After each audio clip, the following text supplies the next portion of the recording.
Boa tarde.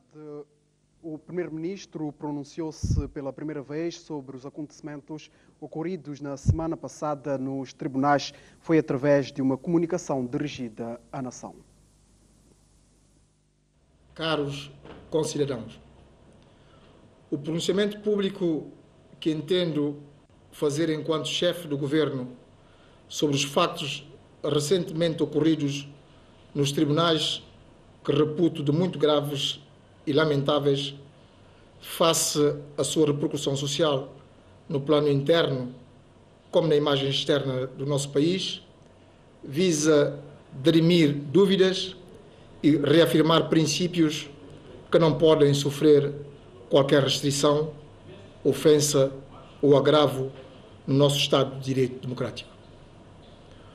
Os recentes acontecimentos protagonizados pelos agentes da Polícia Nacional e oficiais de Justiça nos tribunais ilustram bem o risco que corremos se nada fizermos para alterar a situação e vêm alertar para a necessidade imperiosa de medidas urgentes para a salvaguarda da democracia e para a garantia do funcionamento do Estado de Direito. Na verdade, é o Estado de Direito, na leitura garantística que lhe confere a Constituição, que perdeu e ficou empobrecido com este triste episódio que se assistiu nos nossos tribunais. E é com profunda preocupação que constatamos que a esse episódio vem-se juntar outras manifestações de alguns focos de instabilidade em setores considerados sensíveis da nossa vida institucional. Orientado exclusivamente pela prossecução dos fins constitucionais e pelo supremo interesse da nação, o Governo reafirma o princípio de que as decisões dos tribunais são obrigatórias para todas as entidades públicas e privadas e prevalecem sobre as de quaisquer outras autoridades. Não há dúvidas de que não podemos aceitar o desacato à decisão judicial sob pena de postergar o Estado de Direito Democrático. Por isso, a ordem judicial deve ser imediatamente reposta. Mas, por outro lado, é preciso também que, com dignidade, espírito público e humildade de quem presta serviço público essencial, que os tribunais deem uma resposta pronta, ágil, fundamentada e justa sobre a sentença condenatória contestada. Existem mecanismos legais de interposição de recursos contra sentença absolutória ou condenatória, pelo que exigia-se dos agentes condenados uma postura de acordo com as suas funções. Caros concidadãos, a abordagem desta grave e delicada questão deve ser feita com bom senso e ponderação, sobretudo por parte de quem tem a responsabilidade de governar o país, sob pena de se acentuar a descredibilização da justiça e dos seus agentes. O que está em causa é o imperativo do exercício de cidadania e não de calendário político. O desacato ao cumprimento da sentença judicial e os incidentes que se lhe seguiram, pela sua gravidade, constituem causa de profunda e compreensível perturbação no funcionamento das instituições democráticas, impondo-se, por conseguinte, a reposição plena da ordem judicial violada e o apuramento de responsabilidades dos eventuais culpados. Tudo isso remete-nos para a urgência do aprimoramento do nosso sistema de justiça, cuja credibilidade é essencial para o funcionamento de um Estado de Direito Democrático e de segurança com as polícias que para ela contribuem. Remete-nos também para a necessidade das instituições e dos cidadãos, cada um assumir as suas responsabilidades, para que se possa combater energicamente tudo o que coloca em risco a democracia e mina o desenvolvimento político, social e econômico do país.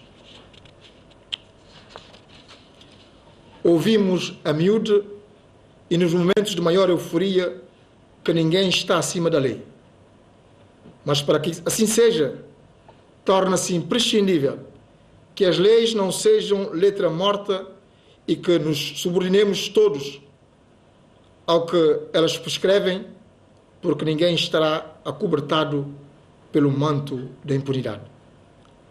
Na defesa do Estado de Direito e salvaguardando o Estatuto Constitucional dos Tribunais, polícias e magistrados exercem funções axiais de idêntica dignidade.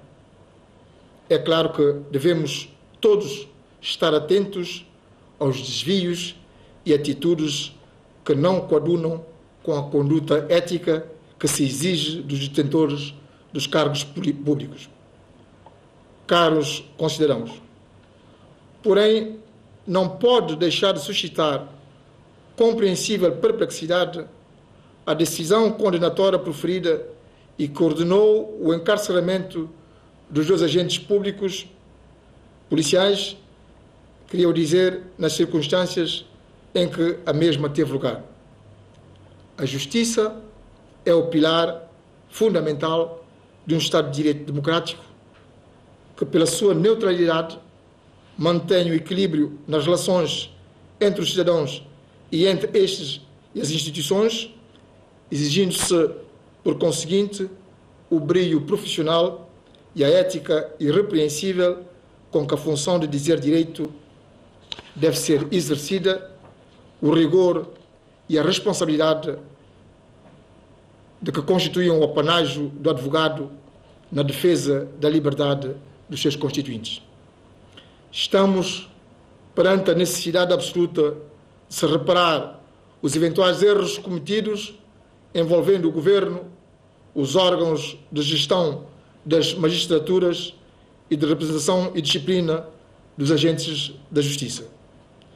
Caros concidadãos, tenho assumido a questão da reforma do nosso sistema de justiça como uma condição determinante para o futuro do nosso país. A consciência dos prejuízos que os sucessivos adiamentos da reforma causam à democracia tem-me levado a insistir persistentemente na necessidade de encontrar o entendimento e consensos necessários para produzir-se respostas adequadas nessa matéria.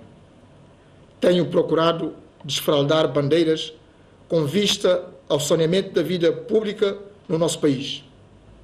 Enquanto chefe do governo, tenho demonstrado vontade política séria de fazer imperar atitudes e comportamentos que dignifiquem os valores da política, procurando resgatar o escopo ético numa altura em que graça a ideia no seio dos cidadãos de que toda a classe dirigente é corrupta.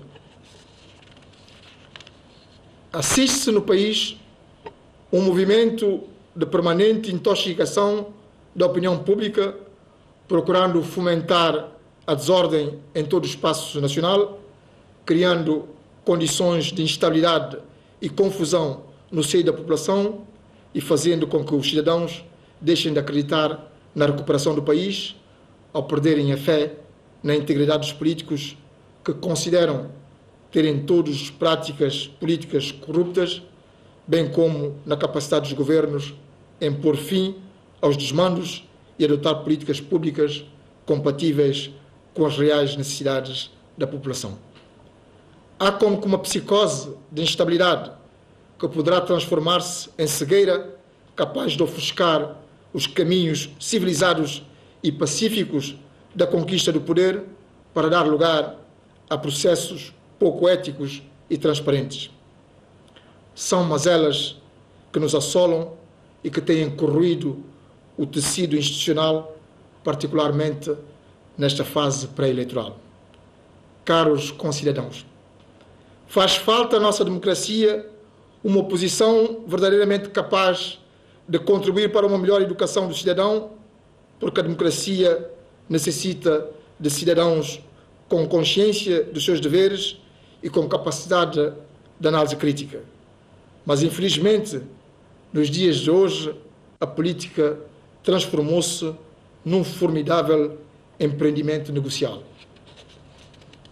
O debate franco, sincero, inspirado no compromisso com a verdade e, sobretudo, com a intenção de servir o país, é uma tarefa que se impõe a todos. O país deve prosseguir trilhando os caminhos de transparência, de ética, de respeito aos direitos dos cidadãos, de asepsia quanto às más práticas políticas, buscando meios de aprimoramento dos mecanismos e instrumentos destinados a impedir e a combater práticas corruptivas, desvios e distorções na gestão da coisa pública. Há necessidade de preservação da ordem pública. Daí, a atuação exemplar que deve, em todas as circunstâncias, ter a instituição policial. O canal do diálogo entre os agentes políticos deve existir para contrapor ao radicalismo egoísta de posições políticas míopes. É urgente o debate e a construção de consensos sobre as reformas que o país reclama. Por isso, lanço um vibrante apelo a todos os atores políticos, à sociedade civil, para a necessidade de definirmos imediatamente os passos a dar nesse sentido, antes que seja tarde demais. O remédio para os erros que mancharam seriamente a nossa democracia é, sobretudo, o nosso empenhamento coletivo, concreto, na consolidação e no aperfeiçoamento do nosso regime democrático. Devemos todos contribuir para o combate contra as nossas vulnerabilidades institucionais, implicando-nos mais na criação de um ambiente propício à reforma do nosso sistema de justiça, para que prevaleça a vontade política que favoreça essa reforma, para que haja coragem e determinação necessárias à promoção da justiça que o país exige, sem esquecermos, como elemento de necessária ponderação, o país que somos. Vejo aqui motivos suficientes para lançarmos uma cruzada contra os fatores de mal-estar e de conflitualidade institucionais. É uma questão que importa equacionar, evitando ciclos viciosos de incompreensão e frustrações sociais e ódio.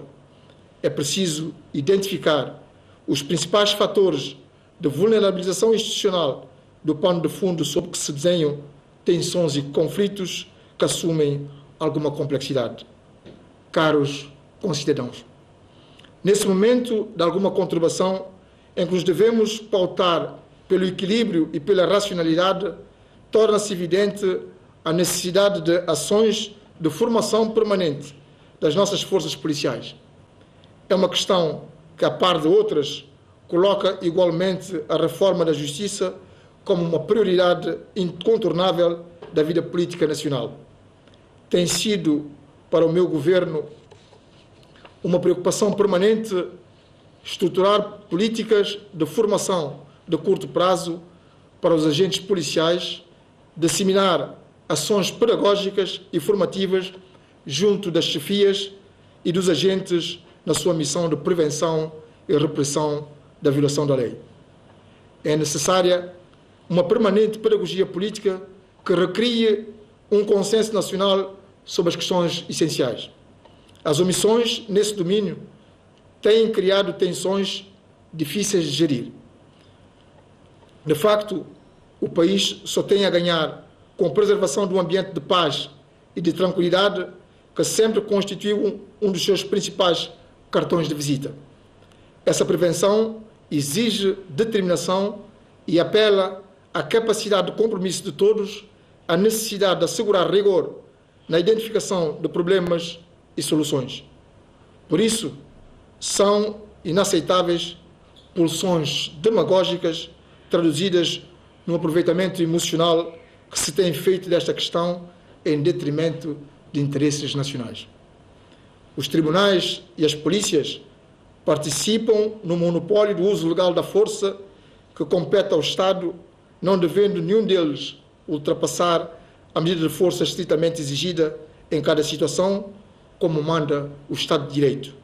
Por isso, impõe-se uma cooperação sem reservas, nem crispações corporativas de todos os agentes da Justiça. Os sinais estão aí e todos nós sentimos. É preciso que, em nome dos valores fundamentais, cada um individual e coletivamente faça mais para evitar o caminho da instabilidade que nos espreita. Menos de 24 horas depois, o Hospital Central Dr. Aires de Menezes voltou a receber mais um lote de medicamentos desta feita, entregue pelo Presidente da Assembleia Nacional e é fruto de contactos junto da Infarmed de Portugal. Este é mais um reforço ao estoque de medicamentos do Hospital Aires de Menezes. Embora pouco, o diretor do centro hospitalar, assim como a ministra da Saúde, reconhecem o gesto e a sua importância. Nós temos os chamados amigos do hospital, que reconhecem que a saúde deve ser feita com a ajuda de todos e não exclusivamente do Estado santomense. Daí que todo e qualquer amigo do hospital que pratica esse gesto modesto, enriquecedor, nós vangloriamos e aproveitamos para estimular os demais que ainda não fizeram, que repita, porque o hospital é nosso. O que é que temos aqui? Nós temos cá Clavamox, que é um antibiótico. Além do mais, temos também Gastridina, que é um antiácido para o estômago. De facto, estes medicamentos vêm contribuir para alargar as nossas reservas de medicamento a nível hospitalar e não só. Portanto, vamos fazer bom uso do medicamento com o maior controle possível. E, portanto, os medicamentos foram entregues já ao diretor do hospital para fazer um controle. O gesto é do Presidente da Assembleia Nacional, que, de acordo com as necessidades do centro hospitalar, procurou ajudas de parceiros. Como a gente tem alguns amigos no exterior, nós passamos em junho do ano passado por Portugal e visitamos a Infarmed. E quem nos criou as condições para visitar a Infarmed foram os nossos amigos da Santa Casa do Porto. E fizemos um apelo a essas instituições no sentido de dar apoio a Santo Tomé e Príncipe, tendo em conta a grande carência de medicamentos que na altura vivíamos, em certa medida continuamos a viver, e esses medicamentos começaram a chegar. Os medicamentos ora entregues estão orçados em cerca de 10 mil euros e correspondem ao primeiro de outros lotes a serem entregues no futuro. 16 técnicos que trabalham na área de cooperativismo estão a ser capacitados em matéria de cooperativismo e metodologias participativas. A formação de 2 dias, que decorre nas instalações da Casa da Cultura, dedicou a sua primeira sessão aos agricultores. Estes técnicos que trabalham na área de cooperativismo estão a ser capacitados em matéria de cooperativismo e metodologias participativas. A sessão desta semana é dedicada aos agricultores. Trouxe-nos conhecimentos para que nós possamos levar isso na comunidade e fazer com que os pequenos agricultores desenvolvam os seus conhecimentos e que de forma a eles produzirem mais cacau e cacau de qualidade. A formação tem decorrido da melhor forma possível, tendo em conta que ela contempla 2 etapas. Uma primeira etapa que foi somente com os técnicos e esta segunda envolve os técnicos e os líderes das associações cooperativas de pequenos agricultores, das comunidades com as quais Pipaga, em parceria com a Satocal, trabalha. Maria Helena é agricultora há 17 anos e esses 2 dias de formação têm sido proveitosos. É muito vantajosa porque eu vou aprender, vou ter mais conhecimento. Também dar aos outros colegas também que não estão na formação. Fazer um mapa da nossa comunidade. Se um turista chegar, pode já chegar na comunidade.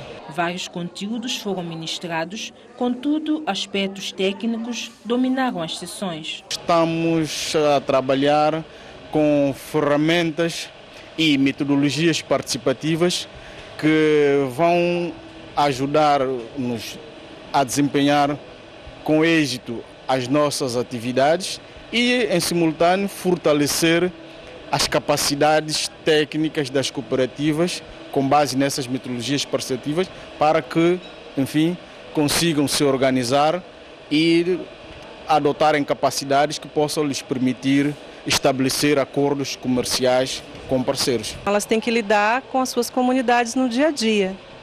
Há aspectos técnicos, há aspectos humanos. Como equilibrar? Como dialogar com a dor, o sofrimento, a necessidade, mas ao mesmo tempo trazer um aprimoramento técnico, ficar o que eles já fazem. Esse foi o momento em que os técnicos puderam aplicar o que eles aprenderam na oficina da semana passada. Então é uma oportunidade muito rica para eles e para elas, né? Há muitas técnicas também. E é importante que as mulheres estejam, as mulheres que são técnicas estejam aqui, sociólogas, antropólogas, engenheiras, porque a comunidade é feita de homens e mulheres. Se só temos técnicos homens, nós perdemos muito, porque perdemos esse outro lado, essa outra forma de olhar que as mulheres trazem e que é fundamental para o desenvolvimento das comunidades. O ateliê está a ser desenvolvido pelo projeto PIPAGA, promoção de iniciativas produtivas do setor agroalimentar, financiado pela União Europeia em parceria com a Sataucal. Terminou ontem a conferência sobre a cooperação judiciária internacional em matéria penal e extradição. A inclusão de questão ligada à extradição na próxima revisão constitucional foi um dos assuntos debatidos durante o evento que decorreu no Hotel Praia. A conferência de 2 dias no Hotel Praia se versou na cooperação judiciária internacional em matéria penal, com uma atenção central na extradição. Esta conferência é alertar São Tomé e Príncipe, e não só a própria CPLP, para a necessidade que os Estados-membros têm de rever a Constituição na matéria de extradição de nacionais. A inclusão de leis ligadas à questão da extradição na próxima revisão constitucional e a diversidade de crimes foram alguns dos pontos abordados nesta conferência, que reuniu vários atores judiciais do país. Como já disse, é positiva, porque neste sentido chega-se à conclusão que São Tomé e outros Estados-membros, exceto Cabo Verde, Portugal, têm que rever a Constituição no sentido de permitir a extradição de nacionais, mas isto é preciso ficar bem claro que é para certos tipos de crimes, não são crimes comuns, não são considerados. Os crimes mais graves é que devem contemplar nesta próxima revisão constitucional. A atualização da Constituição, segundo os juristas, seria um primeiro passo para pôr termo à impunidade. O Centro Cultural Português foi palco de uma exposição comemorativa dos 100 anos da Guarda Nacional Republicana Portuguesa. Tratou-se da primeira exposição do género realizada pela GNR no exterior. Organizada pela Embaixada de Portugal, esta exposição marca os 100 anos da Guarda Nacional Republicana. Vim para esta exposição essa que foi feita em coordenação com a Polícia de São Tomé e Príncipe, e que a Guarda Republicana tem muito prazer em mostrar. E o que é que significa para si essa exposição? A exposição, no fundo, é um marco da Guarda Nacional Republicana. É a história da Guarda Nacional Republicana. A Guarda Nacional Republicana, os primeiros homens que vieram para São Tomé e Príncipe, na altura, foi em 1900, portanto, já desde essa altura que nós cooperamos com São Tomé e Príncipe. Expostos estão os artefatos utilizados na segurança dos homens que servem esta força de ordem pública e utilizados ao longo dos trabalhos. São Tomé e Príncipe é o primeiro país onde a Guarda Nacional Republicana expõe estes elementos de grande valor histórico e monetário. Achámos interessante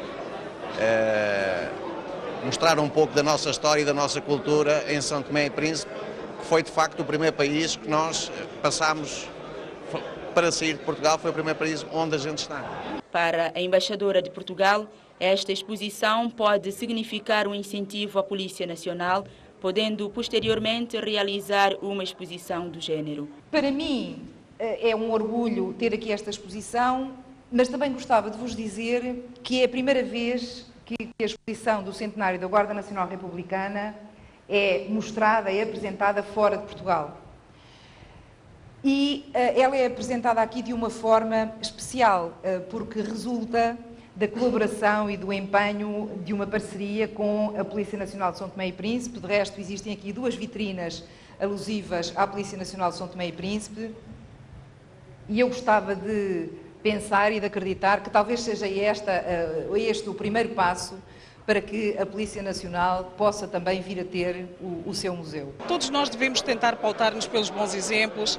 Quando se comemoram 100 anos de uma instituição como a Guarda Nacional Republicana, naturalmente que tiramos boas ilações e, por que não, quiçá, pensar que nós também possamos fazer uma exposição sobre a nossa Polícia Nacional. Por que não? A história sobre os 100 anos da Guarda Nacional Republicana continuará exposta por 30 dias no Centro Cultural Português. O comandante da Guarda Nacional Republicana de Portugal, que se encontra no país, foi homenageado pelo Ministro da Defesa e Ordem Interna. Tenente-General Luís Manuel dos Santos Parreira, comandante-geral da Guarda Nacional Republicana, foi homenageado pelo Ministro da Defesa e Ordem Interna. O feito foi devido aos serviços prestados à Polícia Nacional, em particular, e pelos laços de cooperação entre estas 2 forças de segurança pública. Foi uma honra e um prestígio. Eu tenho a consciência que a condecoração que o Sr. Ministro atribuiu não foi à minha pessoa, mas foi à Guarda Nacional Republicana. Temos tido projetos de cooperação bastante importantes com a Polícia Nacional de São Tomé e Príncipe. E eu penso que foi nesse registro que eu fui condecorado. Luís Manuel Parreira é a primeira entidade estrangeira a ser premiada com esta distinção pelo Ministério da Defesa e Ordem Interna. O comandante-geral da Polícia Nacional, em nome do Ministério da Defesa, frisou que São Tomé e Príncipe continuará a contar com o apoio e com a cooperação da Guarda Nacional Republicana de Portugal, com vista a capacitar os seus quadros e na melhoria dos seus atuais recursos logísticos. Está no país a diretora regional da Cruz Vermelha, Sor Nabandi, reuniu-se com o corpo diretivo da Cruz Vermelha Nacional. Choré Nagbande é delegada regional da Cruz Vermelha. Veio a São Tomé para se inteirar das ações já desenvolvidas e também das dificuldades existentes e elaborar ações para 2014. We are partner of Cruz Vermelha in São Tomé. I work for the ICRC, International Committee of Red Cross. Trabalho para a organização internacional e somos parceiros do mesmo movimento e, como parceiros, estamos apoiando a sociedade internacional. Estamos nesta visita para conhecer as atividades desenvolvidas pela Cruz Vermelha. Here to see the activities that are done by the Red Cross. A Cruz Vermelha de São Tomé e Príncipe trabalha em parceria com as Cruzes Vermelhas de todo o mundo. E a nível da África Central, nós temos ali o Comitê Internacional da Cruz Vermelha e a Federação Internacional. E a senhora que aí está vem por parte do Comitê Internacional. Portanto, ela vem, como nós estamos a iniciar o ano, vem ver as nossas dificuldades, aquilo que nós necessitamos para, em certa medida, elaborarmos um programa para o ano 2014. Entretanto, o secretário-geral da Cruz Vermelha Nacional considera o balanço das ações desenvolvidas em 2013 de positivo e garante que a área social continua na linha de prioridade para este ano. Um trabalho muito positivo. Foram poucas atividades, mas foi possível, nós realizamos-las todas. Portanto, nós na nossa avaliação vimos que houve uma certa melhoria em termos da qualidade da performance. Portanto, nós podemos dizer sem receio nenhum que o balanço foi positivo. Nós vamos dar continuidade às atividades que realmente nós temos vindo a realizar. Como sabe, na área social, a nossa prioridade vai continuar a ser cuidar das pessoas da terceira idade. O encontro decorreu nas instalações da Cruz Vermelha Nacional. Os fiéis católicos de Conde já dispõem de um templo para venerarem o padroeiro local São Paulo. A inauguração aconteceu no último domingo, na festa de homenagem ao santo. Com a fé e o esforço, os irmãos da Vila de Conde receberam este ano os fiéis no seu novo templo. Há vários anos que almejavam por uma igreja onde pudessem reunir para homenagear São Paulo. Nós estamos agora de parabéns, porque agora já temos um espaço. Antes nós não tínhamos espaço, muita luta, andei demais, apesar de ser deficiente, andei muito. Nós tivemos sem uma igreja aqui na zona. Nós íamos para Guadalupe sempre. Depois o padre vinha aqui sempre conosco. Reunião no seu quintal? Não, primeiro é na escola. Na escola, depois, na escola, disseram que nós não podemos fazer mais celebração não, lição bíblica na escola. E assim nós ficamos na rua, sem lugar para amparar. Depois eu falei com meu marido que para dar esse espaço de terraço, para nós juntarmos nossa coisa da igreja. E assim foi assim. Durante muitos anos? Há 13 anos que nós estamos nele. Estavam lá? É. Com chuva, sol, com muito gosto, com muita luta. É para a cidade ser organizada sempre com essa comunidade toda. E hoje sendo feliz por estar aqui? Graças a Deus. A construção neste local só foi possível graças a uma das residentes da comunidade que cedeu o espaço. Eu não estou arrependida porque sei que um dia Deus manda me chamar e eu vou deixar uma grande recordação. E os meus netos, os meus bisnetos, que vai vir outros que não me conhecem ainda, vai vir e vai dizer, aqui é o espaço de minha avó e por causa da senhora que fez que a igreja está aqui. E então eu não tenho nenhum arrependimento. Então sente-se feliz por ter cedido esse espaço a uma comunidade cristã? Por acaso estou a sentir bem feliz, porque sou católico e sou dessa comunidade. O bispo Dom Manuel Antônio, nesta celebração, levou e deixou uma mensagem aos peregrinos. São Paulo, como eu disse, foi o grande apóstolo do cristianismo. Ora bem, Jesus Cristo hoje no Evangelho disse que nós devemos ser sal da terra e luz do mundo. A grande mensagem foi apelar a todos nós para que saibamos ter uma vida com sabor, uma vida animada com o sal de Cristo, uma vida iluminada com a palavra de Cristo, alimentada com o pão de Cristo, de modo a sabermos iluminar também o nosso mundo, a sabermos dar sabor ao nosso mundo, a levarmos o Evangelho para o nosso mundo, este mundo que hoje vive tantas vezes valores contra a vida, valores contra a família, valores contra a sociedade.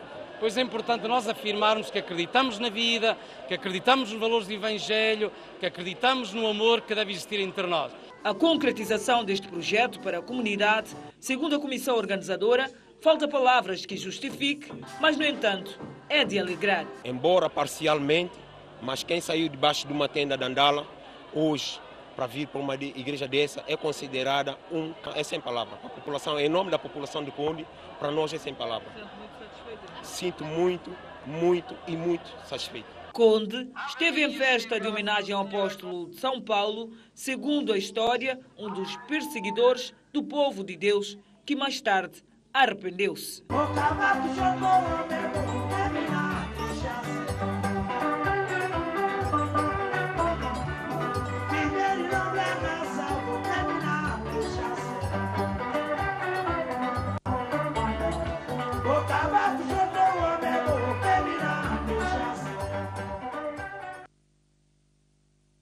Com esta notícia religiosa, colocamos um ponto final na edição da tarde de hoje. Em nome de toda a equipa, boa tarde.